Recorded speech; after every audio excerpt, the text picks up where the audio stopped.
Bem-vindo ao conto até você dormir. Deite-se, respire fundo e deixe que a história conduza sua imaginação. Antes de começarmos, me conte. Que horas e onde vocês estão assistindo este conto? E não se esqueça de se inscrever no canal para acompanhar todas as próximas histórias. Hoje, vamos mergulhar em um mistério intrigante, cheio de segredos e surpresas.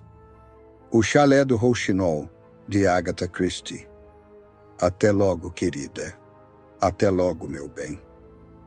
Apoiada ao portãozinho rústico, Alix Martin acompanhou com o olhar o vulto do marido que se afastava na estrada em direção ao povoado.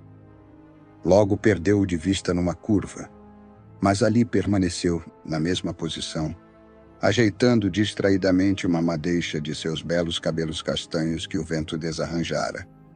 O olhar distante e sonhador. Alix Martin não era bela, nem mesmo a rigor graciosa. Porém o seu rosto, o rosto de uma mulher que já passara da primeira juventude, iluminara-se e suavizara-se, de tal forma que os seus antigos colegas de escritório dificilmente a reconheceriam. A senhorita Alix King havia sido uma jovem eficiente, organizada, de maneiras um tanto secas, obviamente capaz, decidida. A vida fora dura para ela. Durante 15 anos, dos 18 aos 33, ganhara o seu sustento, e também, por 7 anos desse período, o de uma mãe inválida, trabalhando como estenodatilógrafa. Fora a luta pela subsistência que endurecera as linhas suaves do seu rosto juvenil. Houvera romance, é verdade. Um romance muito discreto com Dick Windford, um colega de escritório. Muito feminina, no íntimo, Alix sempre soubera, sem o deixar transparecer, que ele a amava. Aparentemente, porém, eram amigos e nada mais. Com o seu parco salário, Dick ainda pagava os estudos de um irmão mais novo e não pudera, portanto, pensar em casamento. E então, súbita e imprevisivelmente, ela vira-se livre da faina diária. Uma prima distante de Alix falecera e deixara-lhe os bens, alguns milhares de libras, o bastante para proporcionar-lhe uma renda de umas poucas centenas de libras por ano. Para Alix era a liberdade, a vida, a independência. Agora ela e Dick não precisariam esperar mais. Porém, a reação de Dick foi inesperada. Ele nunca lhe falara abertamente de amor, e agora parecia ainda menos inclinado a fazê-lo. Passou a evitá-la, mostrando-se irritadiço e taciturno. E Alix logo compreendeu a verdade. Ela tornara-se uma mulher de posses, e o orgulho e a dignidade de Dick impediam-no de se declarar. Ela não lhe quis menos bem por isso, e já estava cogitando em dar o primeiro passo, quando pela segunda vez foi colhida pelo inesperado. Conheceu Gerald Martin na casa de uma amiga. Ele apaixonou-se violentamente por ela, e no fim de uma semana estavam noivos. Alix, que sempre se considerara uma natureza racional, viu-se perdidamente enamorada. Sem querer, ela encontrara o meio de estimular o seu antigo amor. Dick Windford viera procurá-la, chegando a gaguejar em sua cólera impotente. O homem é para você um perfeito estranho. Você nada sabe sobre ele. Sei que o amo. Como pode saber? Numa semana? Nem todos levam 11 anos para descobrir que estão apaixonados por uma mulher, exclamou Alix encolerizada. O rosto dele perdeu a cor. Gosto de você desde que a conheci. Pensei que também gostava de mim. Alix foi honesta. Eu também pensei, ela admitiu. Mas isso foi antes de saber o que era o amor. Dick explodiu em súplicas, rogos e até mesmo ameaças contra o homem que o suplantara. Alix ficou atônita ao descobrir o vulcão que existia sob o plácido exterior do homem que julgara tão bem conhecer.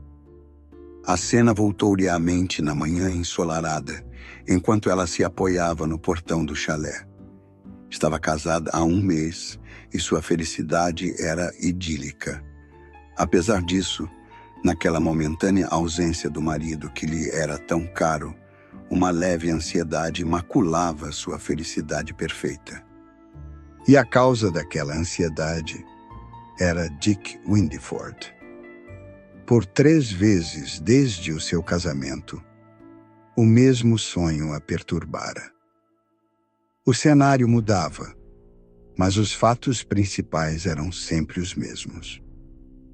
Ela via o marido caído morto no chão aos pés de Dick Windeford e sabia clara e distintamente que fora a mão deste que desferira o golpe fatal.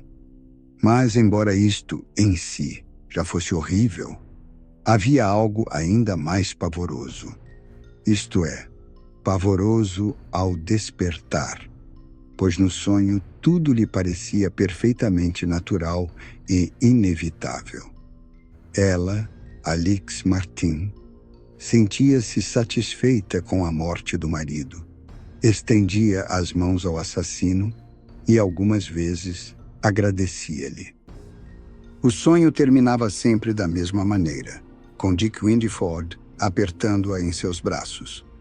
Alix nada dissera ao marido sobre o sonho, mas ficara mais perturbada do que gostaria de admitir. Seria o sonho uma advertência contra Dick Windeford? Ela foi despertada de seus devaneios pela campainha estridente do telefone no interior do chalé. Dirigiu-se para dentro e apanhou o fone. Às primeiras palavras, seus joelhos cederam e ela encostou-se na parede. Quem é mesmo que está falando? Alix? O que há com a sua voz? Eu não a reconheci. É Dick. Oh, fez Alix. Onde você está? No Brasão dos Viajantes. É esse o nome, não? Ou será que você não conhece o albergue do povoado? Estou de férias. Vim pescar um pouco por aqui. Tem objeções a que eu dê uma passadinha para ver o feliz casal esta noite depois do jantar? Tenho, atalhou Alix bruscamente. Você não deve vir. Houve uma pausa. E então a voz de Dick, sutilmente alterada, fez-se ouvir novamente. Desculpe, ele disse em tom formal. Não os incomodarei, naturalmente. Alix interveio aflita. Ele deveria estar achando estranhíssimo o seu comportamento. E era mesmo estranho. Seus nervos deviam estar em péssimo estado. Eu só quis dizer que... Hoje à noite temos um compromisso, ela explicou tentando aparentar naturalidade. Você não quer vir jantar conosco amanhã? Mas Dick evidentemente percebera a falta de cordialidade em sua voz. Muito obrigado, ele retrucou no mesmo tom formal, mas devo viajar a qualquer momento. Só estou esperando um amigo. Adeus, Alix. Ele hesitou por um momento e então acrescentou num tom diferente. Desejo-lhe muitas felicidades, minha querida. Alix desligou o telefone com uma sensação de alívio. Ele não deve vir aqui, ela disse a si mesma. Ele não deve vir aqui. Ora, mas eu sou mesmo uma tola. Em que estado fiquei? Mesmo assim, ainda bem que ele não vem. Apanhou um rústico chapéu de palha que estava sobre a mesa e saiu. No jardim parou para contemplar as palavras entalhadas sobre a varanda. Chalé do Rouxinol. Não acha esse nome muito pretensioso? Ela perguntara uma vez a Gerald antes do casamento. Ele rira. Em Londres você nunca teve oportunidade de ouvir um deles cantar, não é? Ainda bem. Os rouxinóis só deviam cantar para casais apaixonados. Havemos de ouvi-los nas noites de verão em nosso próprio lar. Ao lembrar-se da ocasião em que ouvira pela primeira vez o canto da avezinha, Alex, em pé junto ao portão da casa, corou feliz. Fora Gerald quem encontrara o chalé. Procurara Alex vibrando de entusiasmo. Descobrira o lugar ideal para eles, uma preciosidade, uma joia, uma oportunidade rara. Quando Alex o viu, também ficou encantada. É verdade que o local era muito isolado, a 3 quilômetros do povoado mais próximo. Porém, o chalé era delicioso com seu ar antiquado. Banheiros confortáveis, aquecimento, luz elétrica e telefone. E ela sucumbira instantaneamente a seus encantos. Mas surgira um empecilho. O proprietário, um homem rico que reformara a casa com capricho, recusou-se a alugá-la. Só lhe interessava vender. Embora possuísse uma boa renda, Gerald Martin não podia tocar no capital. Poderia obter no máximo 1.000 libras, e o proprietário do chalé queria 3.000. Porém, Alex, que se encantara pela casa, foi em auxílio do noivo. Seus bens, ações ao portador, eram facilmente conversíveis em dinheiro. Ela poderia vender metade para a compra da casa. E assim o chalé do Rouxinol era seu agora. E nunca, nem por um segundo, lamentara a sua decisão. É certo que os criados não apreciavam a paz campestre. E, na verdade, não tinham nenhum no momento. Mas Alex, que ansiara por uma vida doméstica, sentia um grande prazer em preparar com esmero as pequenas refeições e cuidar da casa. 2 vezes por semana, um velho do povoado vinha tratar do jardim colorido no momento por magníficos canteiros de flores. Ao chegar ao canto da casa, Alex espantou-se ao ver o velho jardineiro debruçado sobre umas folhagens. Surpreendeu-se, pois ele costumava trabalhar às segundas e sextas, e aquela era uma quarta-feira. "Olá, George, o que está fazendo por aqui?" ela perguntou, aproximando-se. O velho levantou-se com um sorriso, levando à mão a aba do antiquado boné. "Eu sabia que a senhora ia ficar espantada, dona, mas acontece que vai ter uma festa de aniversário na sexta-feira, e eu disse para mim mesmo, aposto que o Sr. Martin e a sua boa senhora não se vão importar se eu for na quarta em vez da sexta."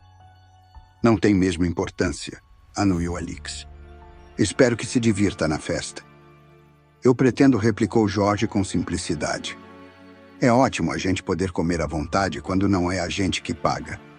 A mesa de chá é sempre muito farta nas festas do meu senhorio. Mas vim também porque pensei que era bom falar com a senhora antes que fosse embora para saber o que vou plantar nos canteiros. A dona não sabe quando vai voltar, não é?" "Eu? Mas não vou a lugar nenhum." Jorge olhou-a espantado. "Então não vai para Londres amanhã?" "Não? Quem lhe deu semelhante ideia?" Jorge indicou o povoado com o queixo. "Encontrei o patrão no povoado ontem. Ele me disse que ia com a senhora para Londres amanhã e não tinha certeza de quando ia voltar." "Que tolice!" retrucou Alex rindo. "Você deve tê-lo entendido mal." Mesmo assim, ela se perguntou o que teria dito Gerald para que o velho tirasse uma conclusão tão curiosa. Ela nunca mais queria pôr os pés em Londres. "Eu detesto Londres!" exclamou subitamente com ênfase. "Ah, bem, devo ter entendido mal", tornou George placidamente, "mas me pareceu que foi isso mesmo que ele disse. Mas fico satisfeito que a senhora fique por aqui.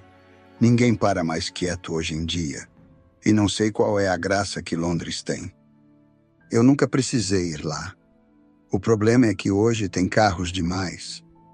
Depois que alguém compra um carro, não consegue mais ficar parado num lugar só. O Sr. Ames, o antigo dono dessa casa, era um homem muito pacato até que comprou um carro. Não passou um mês e ele pôs o chalé à venda. E olhe que ele gastou aqui um bocado de dinheiro, com água quente em toda a parte, luz elétrica e tudo mais.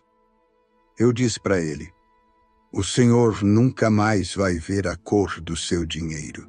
Mas ele respondeu: essa casa vale fácil 2.000 libras. E olhe que tinha razão.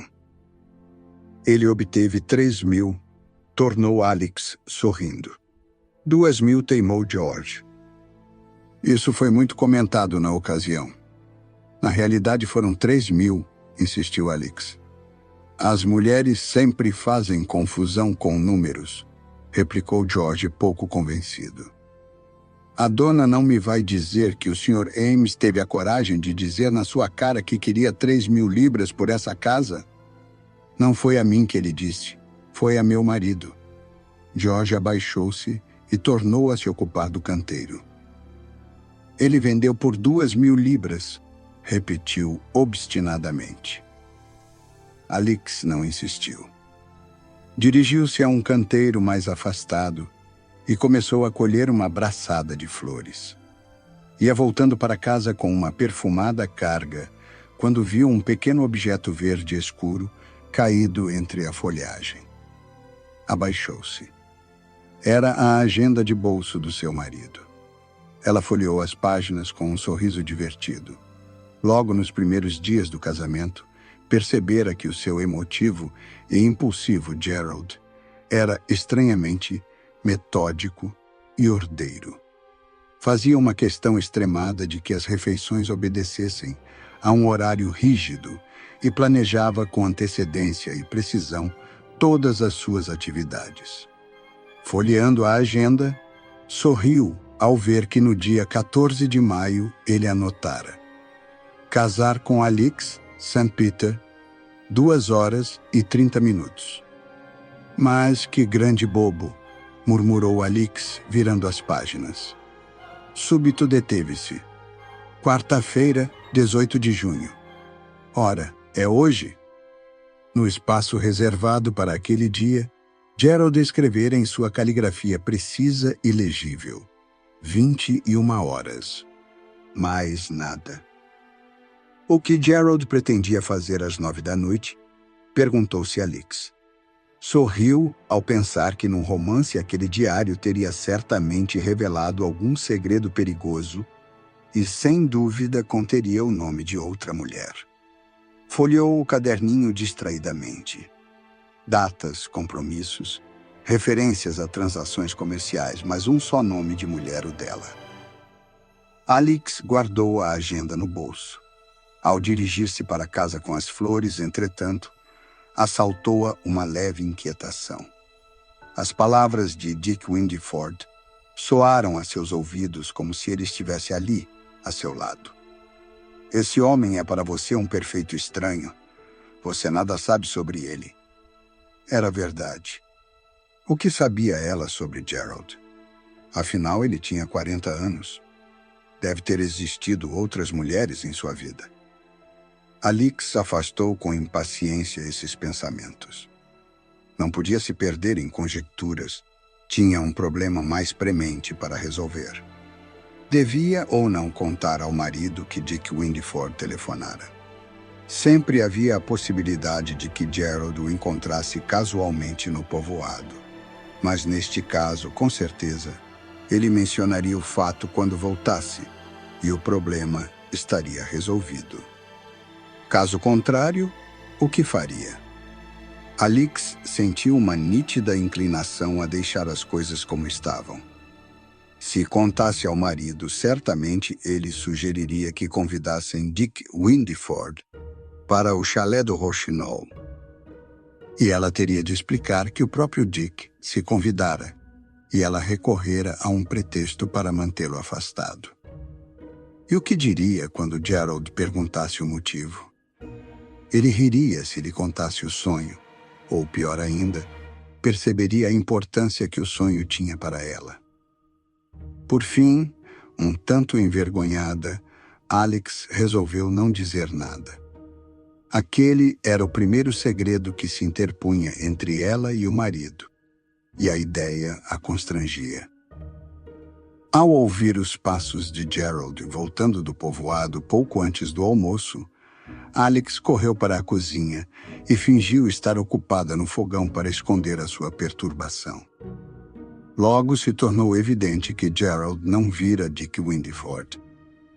Ela sentiu-se ao mesmo tempo aliviada e envergonhada, pois via-se agora obrigada a conservar em segredo o telefonema. Só à noite, depois de uma ceia simples e frugal, quando estavam sentados na sala de estar com o teto cortado por vigas de carvalho e as janelas abertas para o ar noturno, docemente perfumado pelas malvas e goivos do jardim, foi que Alix se lembrou da agenda. "Olhe o que eu encontrei num dos canteiros", disse, atirando a caderneta no colo do marido. "Devo tê-la deixado cair quando estava regando as plantas." "É, e agora conheço todos os seus segredos." "Não tenho segredos", retrucou Gerald, sacudindo a cabeça. "Não? E quanto ao compromisso para hoje às 9 horas?" "Ora, isso?" Por um momento ele pareceu desconcertado, mas então sorriu como se estivesse achando algo muito engraçado e acrescentou: "Tenho um compromisso com uma mulher muito bonita, Alex. Tem olhos azuis e cabelos castanhos, e se parece muito com você." "Acho que está fugindo do assunto", tornou Alex com fingida severidade. "Não estou, não. Para falar a verdade, era um lembrete para revelar um filme hoje à noite. E quero a sua ajuda." Gerald Martin era um aficionado da fotografia. Possuía uma máquina fotográfica um tanto antiquada, mas com lentes excelentes, e revelava seus próprios filmes numa câmara escura que improvisara a pequena adega. "E esta tarefa tem de ser executada precisamente às 21 horas, disse Alix, caçoando levemente do marido. Gerald ficou um tanto agastado. Minha querida retrucou com um leve toque de impaciência. Se sempre planejássemos tudo com precisão, levaríamos todas as nossas tarefas a bom termo.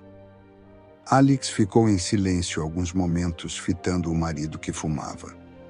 A sua cabeça morena, apoiada no encosto da poltrona, estava virada para o teto, e o queixo escanhoado de contornos precisos destacava-se contra o fundo escuro. Subitamente, sem saber o motivo, viu-se envolvida por uma onda de pânico e exclamou, antes de poder controlar-se: "Oh, Gerald, gostaria de conhecê-lo melhor." O marido voltou o rosto espantado para ela. "Mas, minha cara Alex, você já sabe tudo sobre mim. Contei-lhe sobre minha infância em Northumberland, sobre minha vida na África do Sul e esses últimos 10 anos no Canadá, onde obtive sucesso." "Ora, negócios!" atalhou Alex. Gerald soltou uma súbita gargalhada.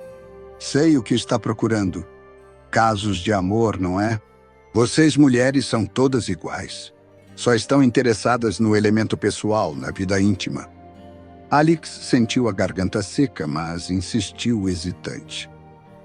"Bem, mas deve ter havido outras mulheres. Se ao menos eu soubesse." Novo silêncio caiu entre eles. Gerald Martin franziu a testa com uma expressão indecisa. Quando tornou a falar, seu tom era grave, sem traços do tom trocista de há pouco. "Alex, você está parecendo a última esposa do Barba Azul. Considera sensata essa atitude? Existiram mulheres na minha vida, sim. Não vou negar, nem me acreditaria se negasse. Mas posso lhe jurar que nenhuma delas significou coisa alguma para mim."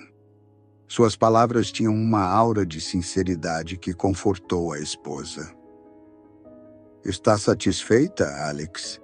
tornou Gerald com um sorriso, fitando-a com um ar curioso. O que lhe despertou esses pensamentos desagradáveis logo essa noite? Ela levantou-se e começou a andar de um lado para o outro. "Não sei", replicou. "Estive nervosa o dia inteiro." "Estranho", disse Gerald baixinho, como se falasse consigo mesmo. "Muito estranho." "Por que acha que é estranho?" Ora, minha querida, não se zangue. Achei estranho apenas porque você é sempre tão meiga e calma. Alex deu um sorriso forçado. Hoje tudo parecia estar conspirando para me irritar, ela confessou. Até o velho George pôs na cabeça a ideia ridícula que íamos embora para Londres e disse-me que foi você quem lhe contou isso. Onde esteve com ele? Inquiriu George em tom abrupto. Ele veio trabalhar hoje em vez de sexta-feira. Velho idiota, rosnou Gerald encolerizado. Alex fitou-o surpresa. O rosto do marido estava convulsionado de raiva. Nunca o vira assim tão irritado. Vendo a sua surpresa, Gerald esforçou-se para recuperar o controle. Bem, mas ele é mesmo um velho tolo, ele protestou. O que lhe disse para lhe dar tal impressão? Eu? Eu não disse nada. Pelo menos... Oh, sim, agora me lembro. Fiz um gracejo qualquer a respeito de ir a pé até Londres amanhã e ele deve ter me tomado ao pé da letra. Ou talvez tenha ouvido mal. Você esclareceu, naturalmente, não? Olhou-a, ansioso pela resposta. Sim, mas ele é aquele tipo de velho que, quando mete uma ideia na cabeça... Bem, não a tira de lá tão facilmente. Alex falou-lhe então sobre a teimosia de George a respeito do preço do chalé. Gerald ficou em silêncio alguns momentos antes de responder com vagar. Ames estava disposto a receber 2.000 libras à vista e 1.000 parceladas, ficando a casa hipotecada. Deve ser esta a origem da confusão. É bem provável, concordou Alex, e levantando os olhos para o relógio acrescentou em tom zombeteiro. Já deveríamos estar lá embaixo, Gerald. Você já está atrasado 5 minutos. Um sorriso estranho passou pelos lábios de Gerald Martin. Mudei de ideia, disse lentamente. Não revelarei as fotografias esta noite. Coisa curiosa é a mente de uma mulher. Ao deitar-se aquela noite, Alex estava tranquila e satisfeita. Sua felicidade momentaneamente ameaçada reafirmara-se triunfante.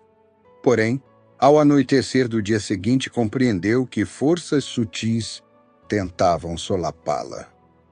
Dick Windiford não tornara a telefonar, mas influências que Alex julgava procederem dele atuavam sobre a sua mente. Ouvia a intervalos as suas palavras. O homem é para você um perfeito estranho. Nada sabe sobre ele, e logo sobrepunha-se a imagem do marido, nítida como uma fotografia dizendo: Você está parecendo a última esposa do Barba Azul. Considera sensata essa atitude? Por que ele dissera isso? Suas palavras ocultavam uma advertência, quase uma ameaça. Era como se tivesse dito: É melhor não se intrometer em minha vida, Alex. Pode levar um choque tremendo. Pela manhã de sexta-feira, Alex convencera-se de que houvera uma mulher na vida de Gerald, um quarto de barba azul que ele tentava cuidadosamente ocultar-lhe. Seu ciúme, lento no despertar, era agora violento. Aquele compromisso para as 9 horas seria um encontro com uma mulher? Seria aquela história de revelação apenas uma inspiração de momento? 3 dias antes ela teria jurado que conhecia profundamente o marido. Agora, este se lhe afigurava um estranho de quem nada sabia. Lembrou-se de sua ira insensata contra o velho George, tão em desacordo com o seu habitual bom humor. Um pequeno detalhe, um fato isolado, talvez, mas que mostrava que ela não conhecia realmente o homem que era seu marido. Na tarde da sexta-feira, Alex constatou a falta de vários pequenos artigos em sua cozinha e sugeriu ao marido que continuasse entretido no jardim, enquanto iria ao povoado fazer compras. Para sua surpresa, Gerald opôs-se violentamente a esse plano e insistiu para que ela ficasse em casa. Ele próprio iria ao povoado. Alex viu-se obrigada a ceder, mas a insistência do marido espantou-a e alarmou-a. Por que estaria ele tão ansioso em evitar que ela fosse às compras? Súbito ocorreu-lhe uma explicação que elucidaria por completo a questão. Seria possível que Gerald, sem lhe dizer nada, houvesse encontrado Dick Windeford. Seu ciúme, adormecido na época do casamento, só despertara mais tarde. E se acontecera o mesmo a Gerald? Não estaria o marido ansioso para impedi-la de rever Dick Windeford? Essa hipótese ajustava-se tão bem aos fatos e era tão tranquilizadora para o espírito perturbado de Alex que ela a acolheu com entusiasmo. Entretanto, a hora do chá veio encontrá-la inquieta e angustiada, lutando contra um impulso que a perseguia desde a saída de Gerald. Por fim, tranquilizando a consciência com o pretexto de que o aposento precisava de uma boa arrumação, dirigiu-se ao quarto de vestir do marido, levando um pano de pó para manter a ilusão de domesticidade. Se ao menos eu tivesse a certeza, ela pensava. Se ao menos eu pudesse ter a certeza. Em vão tentou convencer-se de que o marido teria destruído há muito tempo qualquer indício comprometedor.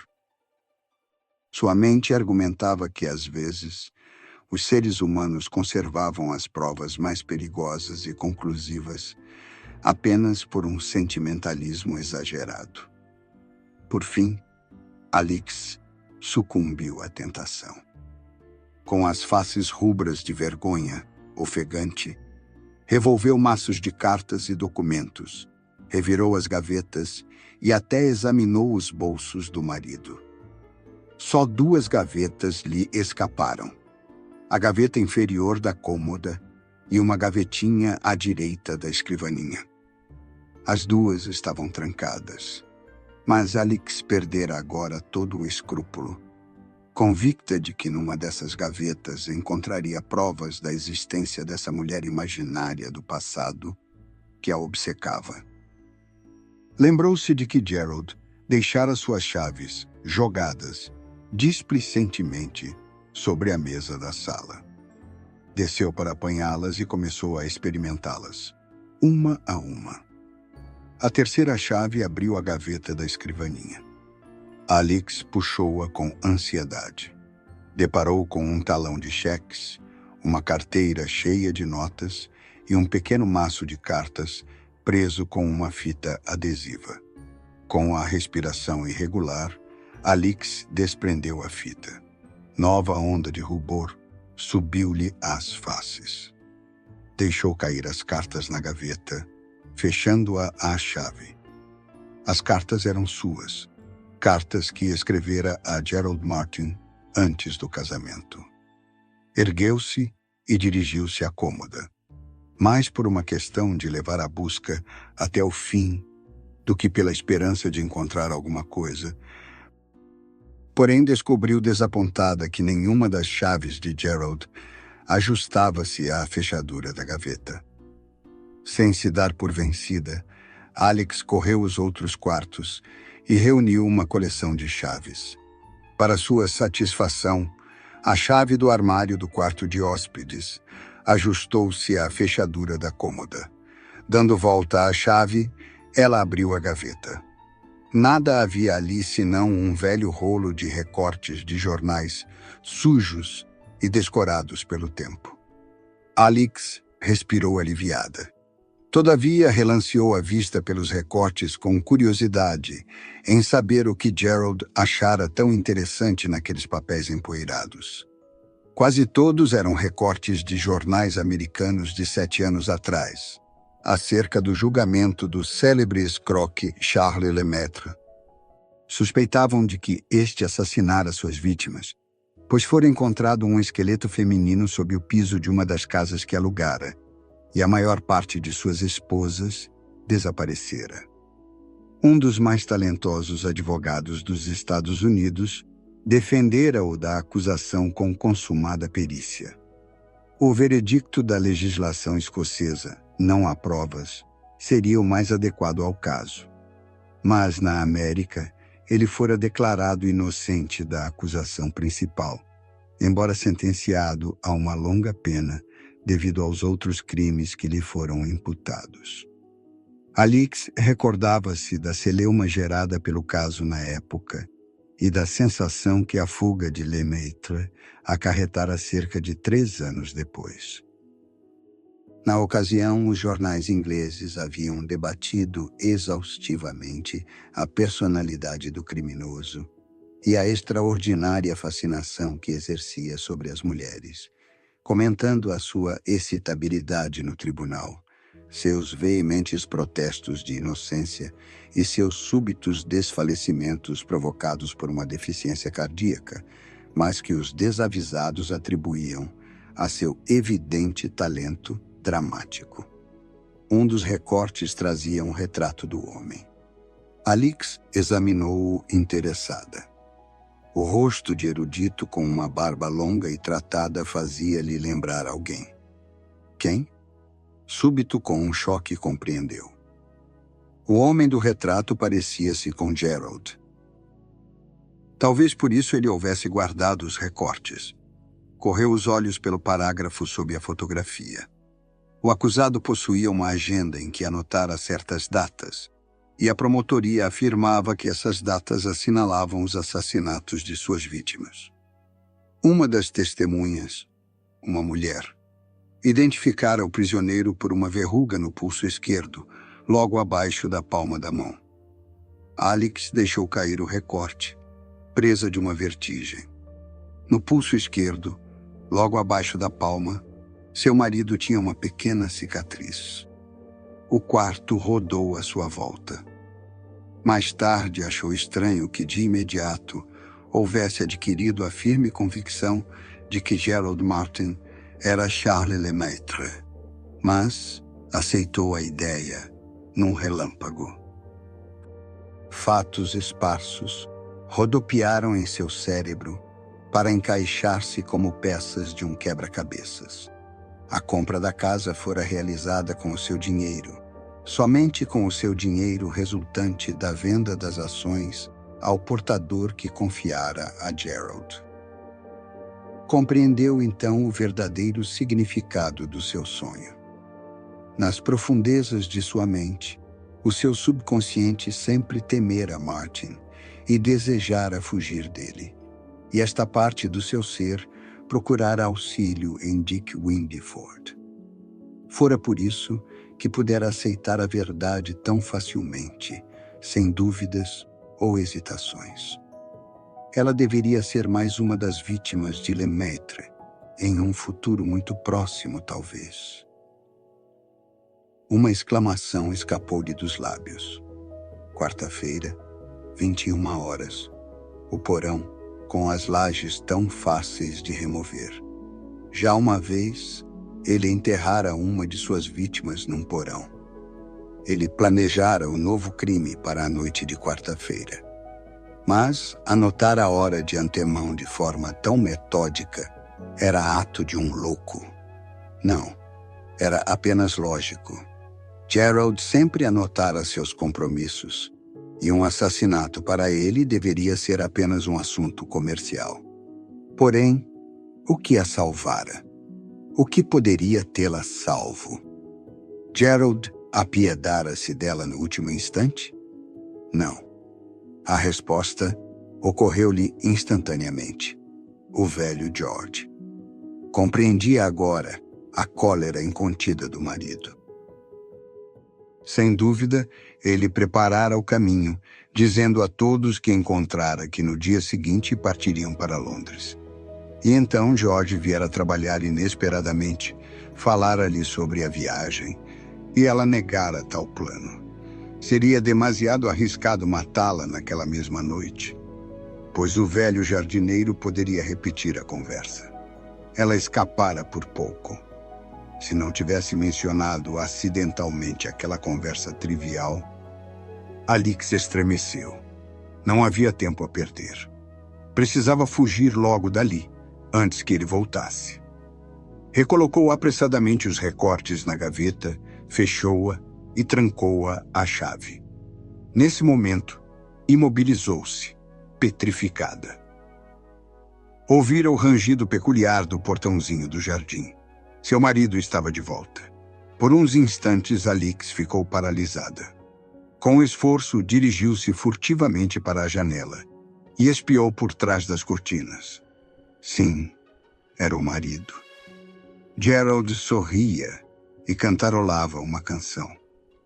Na mão trazia um objeto que quase fez parar o coração da aterrorizada Alix. Uma pá nova em folha. Seu instinto avisou-a. Seria aquela noite. Entretanto, restava-lhe ainda uma chance. Sempre cantarolando o marido, dirigira-se para os fundos da casa.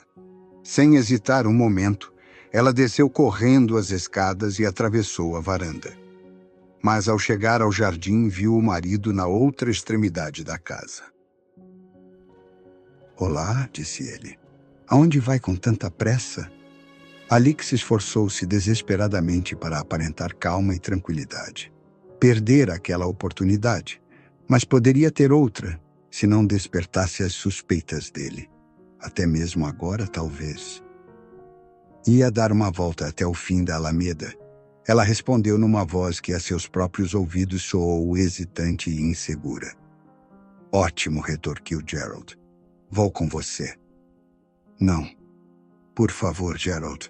Estou nervosa, com dor de cabeça. Prefiro ir sozinha." Ele fitou-a demoradamente. Alix julgou ver a suspeita infiltrar-se em seu olhar. "O que há com você, Alix? Está pálida, trêmula." "Não há nada", ela atalhou propositadamente ríspida. "É só uma dor de cabeça. O passeio me fará bem." "Está certo. Mas não adianta dizer que não quer a minha companhia", declarou Gerald, com seu sorriso fácil. "Eu vou, quer você queira, quer não." Ela não ousou mais protestar. Se ele suspeitasse que sabia... Com esforço, conseguiu recobrar parte de sua calma habitual. Tinha, porém, a inquietante sensação que ele a observava, não de todo satisfeito. Sentia que não conseguira afastar completamente as suas suspeitas. Quando voltaram à casa, ele insistiu para que ela se deitasse e trouxe água de colônia para banhar-lhe as têmporas. Portava-se como o marido dedicado de sempre. Alix sentiu-se tão desamparada e indefesa como se tivesse os pés e as mãos amarrados. Não a deixou só nem por um minuto. Acompanhou-a à cozinha e ajudou-a a colocar na mesa os pratos frios já preparados. A garganta dela contraía-se a cada passagem do alimento, mas forçou-se a cear e a aparentar alegria e naturalidade. Sabia agora que estava lutando por sua vida. Estava sozinha com aquele homem, a quilômetros do auxílio mais próximo, totalmente à sua mercê. Sua única chance era afastar-lhe as suspeitas para que a deixasse só alguns momentos, apenas o suficiente para alcançar o telefone no vestíbulo e pedir socorro. Era a sua única esperança agora. Sentiu um alento passageiro ao lembrar-se de que ele já adiara seus planos uma vez. E se ela lhe dissesse que Dick Windiford viria vê-los naquela noite? As palavras já se atropelavam em seus lábios quando resolveu silenciar. Ele não deixaria que seus planos fossem frustrados uma segunda vez. Sua calma ocultava uma determinação, um júbilo que a apavorava. Se falasse, iria precipitar os acontecimentos. Ele a mataria ali mesmo e serenamente telefonaria a Dick, inventando qualquer história a respeito de ter de se ausentar inesperadamente. Ah, se ao menos Dick Windiford estivesse a caminho do chalé. Se Dick... Uma ideia repentina ocorreu-lhe. Lançou um rápido olhar ao marido como se temesse que ele pudesse ler seus pensamentos. Com a formação de um plano sua, coragem revigorou-se. Seu comportamento tornou-se tão natural que ela mesma se surpreendeu. Preparou o café e levou-o à varanda, onde costumava sentar-se nas noites quentes. "Ah", Alex disse Gerald, "vamos revelar aqueles filmes essa noite." Um arrepio percorreu-lhe a espinha. Porém, ela conseguiu retrucar com aparente indiferença. "Precisa mesmo de minha ajuda? Estou muito cansada hoje." "É coisa rápida", ele replicou com um sorriso. "Prometo-lhe que não se sentirá mais cansada depois." Essas palavras pareciam diverti-lo. Alex estremeceu. Tinha de executar o seu plano. Era agora ou nunca. Levantou-se. "Vou telefonar para o açougueiro", ela declarou com naturalidade. "Não precisa se levantar." "Para o açougueiro? A esta hora da noite?" "Sei que o açougue está fechado, seu bobo.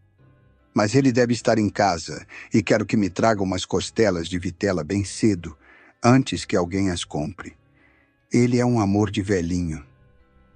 Faz qualquer coisa por mim."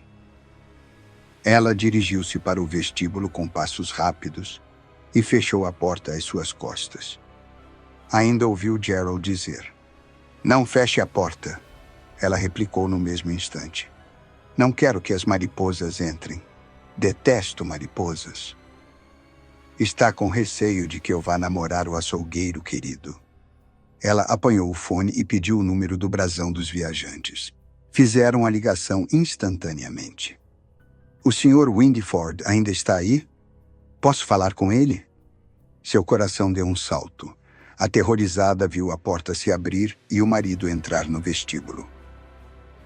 "Ei, não fique aqui, Gerald." Ela disse com uma careta. "Não gosto que ouçam as minhas conversas ao telefone." Ele limitou-se a rir e deixou-se cair numa cadeira. "Tem certeza de que está telefonando para o açougueiro?" Alex desesperou-se. Seu plano falhara. Num minuto, Dick estaria no telefone. Deveria arriscar tudo e chamar por socorro? Então, enquanto nervosamente ligava e desligava o pequeno interruptor que permitia que a sua voz fosse ou não ouvida na outra extremidade, um outro plano ocorreu-lhe à mente. "Não será fácil", ela pensou. "Terei de me controlar, dizer as palavras certas, sem hesitar um instante. Mas acho que é possível. Tem de ser possível."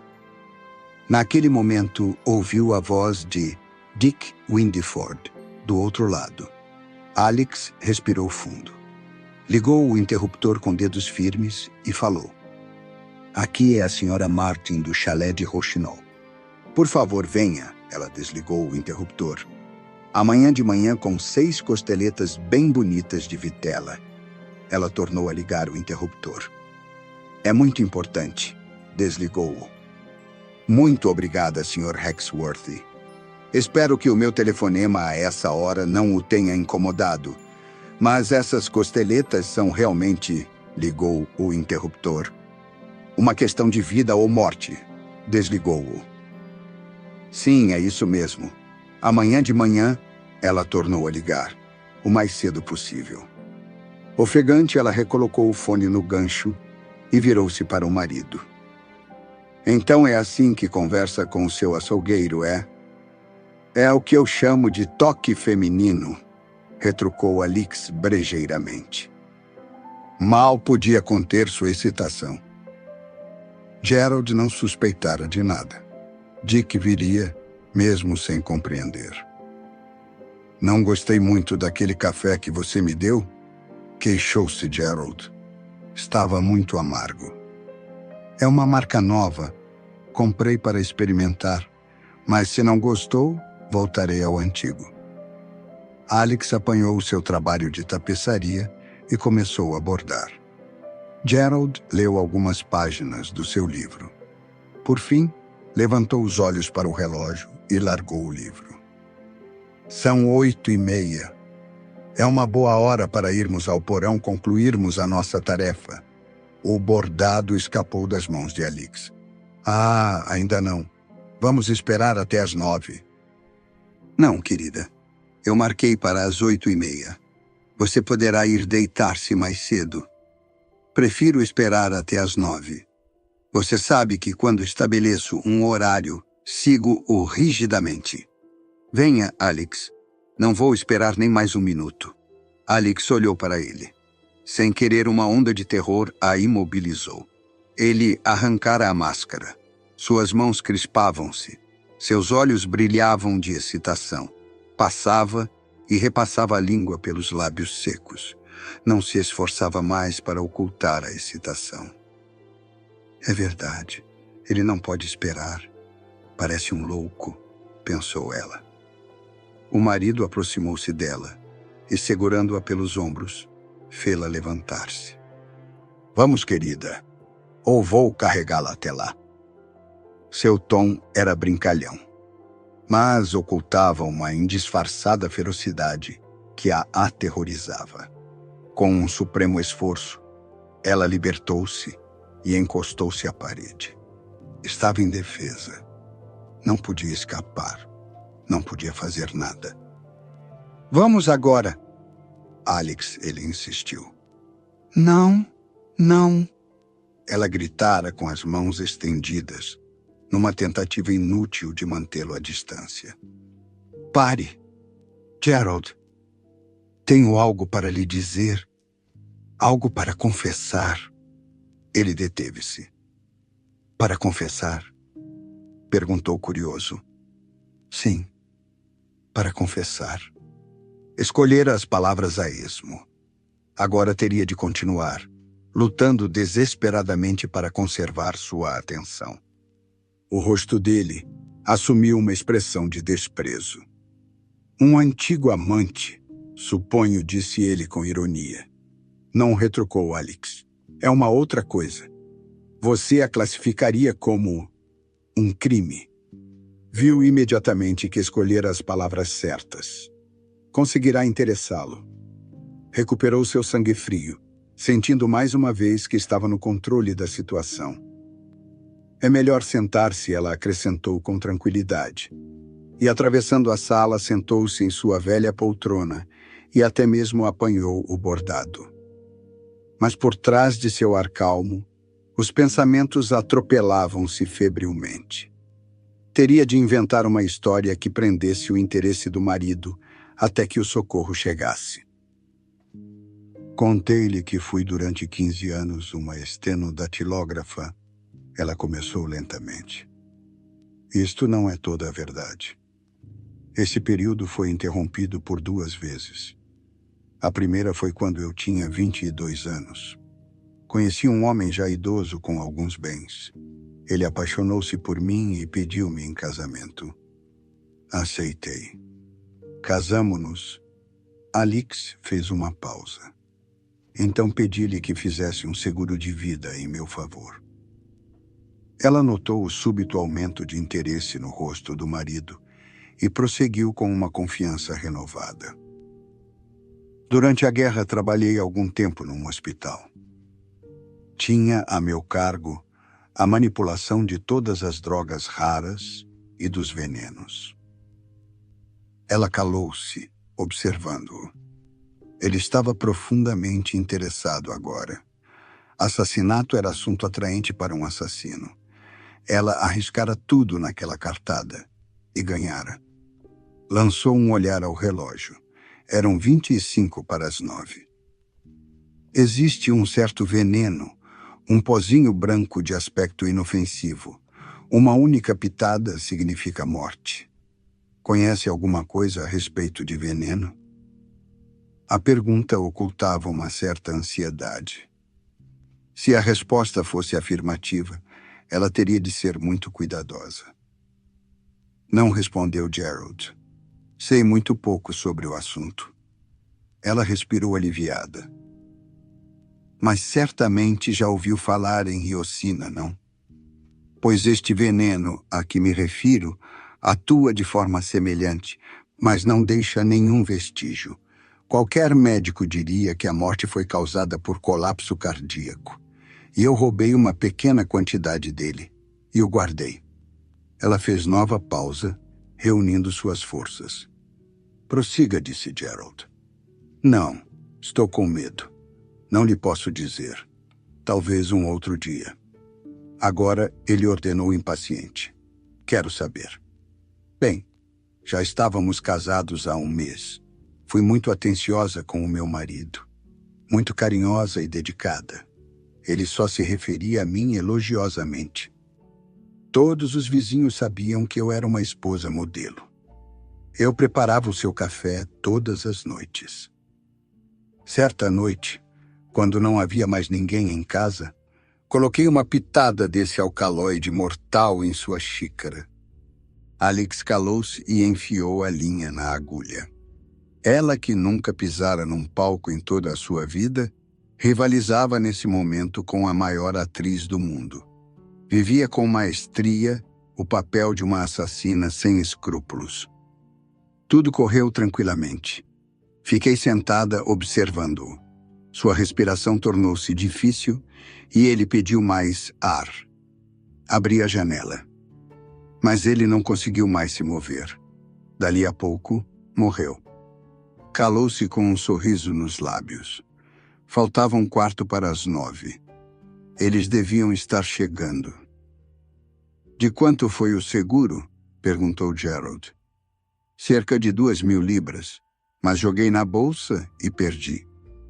Voltei ao trabalho do escritório, mas sem intenções de ficar ali muito tempo. Conheci então outro homem.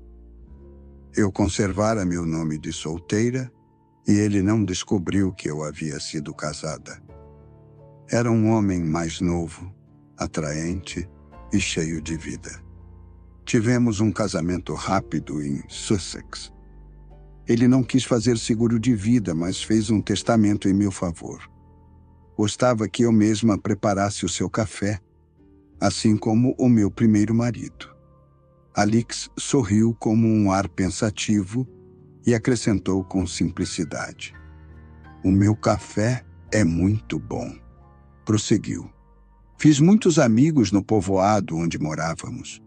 Todos tiveram muita pena de mim quando o meu marido faleceu subitamente de colapso cardíaco. Só não gostei do médico.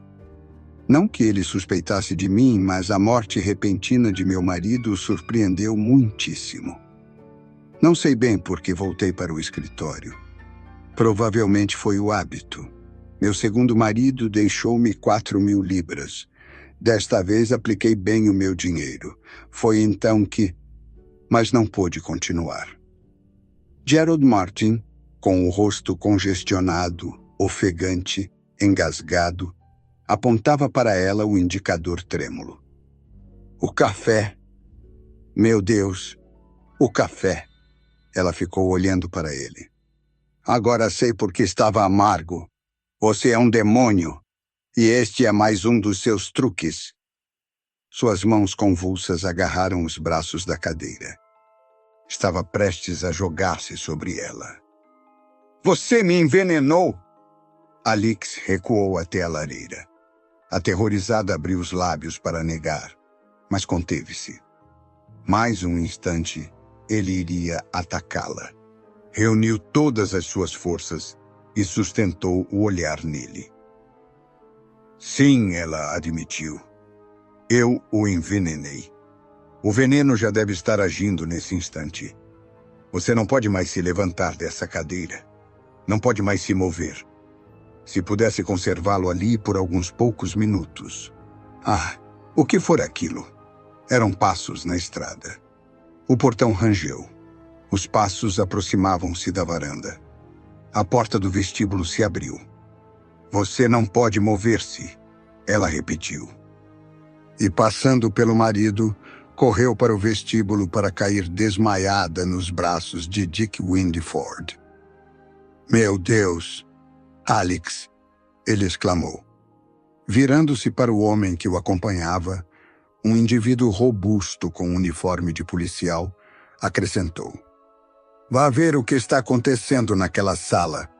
colocou Alix com cuidado num divã e ajoelhou-se a seu lado. Minha menina, ele murmurou. Minha pobre menininha, o que andaram fazendo com você? As pálpebras dela estremeceram e ela murmurou o nome de Dick. A mão do policial no ombro do rapaz trouxe-o à realidade. Não há nada na sala, senhor, apenas um homem sentado numa cadeira. Parece que ele se assustou muito com alguma coisa e... E o quê? Bem, senhor, ele... está morto.